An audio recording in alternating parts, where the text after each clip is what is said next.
चर्चा होती है। सबसे कम भरत पर बोला गया है। लक्ष्मण उनके साथ 24 घंटे रहते हैं। शत्रुघ्न पर तो कम ही बोला गया है, भरत पर सबसे कम बोला गया है। सरस्वती ने देवताओं के कहने पर मंथरा की बुद्धि फेर दी। सरस्वती ने देवताओं के कहने पर कैकेयी की बुद्धि फेर दी। लेकिन जब भरत ने कहा कि मैं भैया को वापस लेने जा रहा हूं, तो देवताओं में खलबली मच गई। बोले यार अभी तो गया है ये, और इसको लेने ही चल दिया, और राम भावुक भी है, इसके प्रेम में वापस ना आ जाएं। तो देवताओं ने सरस्वती को कहा कि तुम जरा बात कर दो। तो क्या कहती है सरस्वती? देवताओं से कहती है कि 1000 आंखें होने के बाद भी जिसको सुमेरु ना दिखता हो, तुम मूर्ख हो क्या? मोसो कहत भरत मति फेरी, मुझसे कहते हो भरत की मति फेर दूं?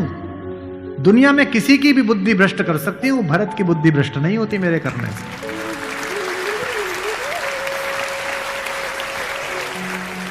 भरत जब भैया को ढूंढते हुए निकले तो पूरे खानदान को लेकर निकले। भरत ने कहा किसी की तो मान लेंगे, कौशल्या की मान लेंगे, ससुर को भी लेकर गए। जब पहली रात भरत वहीं रुके जहां राम रुके थे, भरद्वाज के आश्रम में। सुबह चलते समय भरत संकोच में थे, तो भरद्वाज ने कहा कि राजन, क्योंकि राजा हो चुके थे, आपके चेहरे पर संकोच है।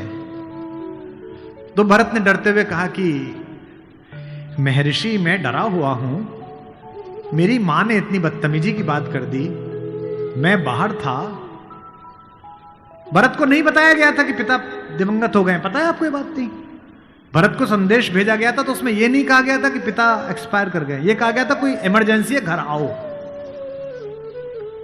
अयोध्या के बाहर नंदीग्राम में इनके पूर्वजों का एक मंदिर था, जहां इनके पूर्वजों की प्रतिमाएं लगी हुई थी, मानधाता की, दिलीप की, रघु की, अज की, नहुष की।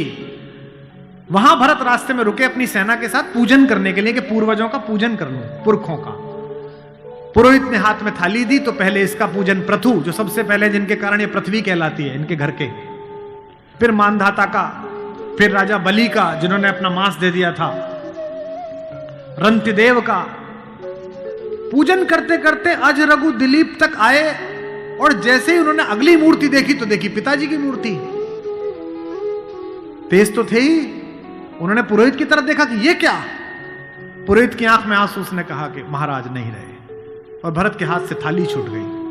भरत ने कहा मुझे किसी ने बताया क्यों नहीं कि पिताजी दिवंगत हो गए, क्या हुआ था? बोले राम को वनवास मिल गया। भैया को वनवास क्यों मिल गया? आपकी मां ने मांग लिया। भरत घोड़ा दौड़ाते हुए अयोध्या तक पहुंचे, रोते हुए। सोच के देखिए, भरत जैसा भाई, भ्रातृत्व में राम किसी का उदाहरण नहीं देते, लक्ष्मण का भी नहीं देते। जब हनुमान को गले लगाते हैं तो ये नहीं कहते कि तुम लक्ष्मण जैसे भैया हो मेरे, तुम मोहि प्रिय ही भरत संभाई।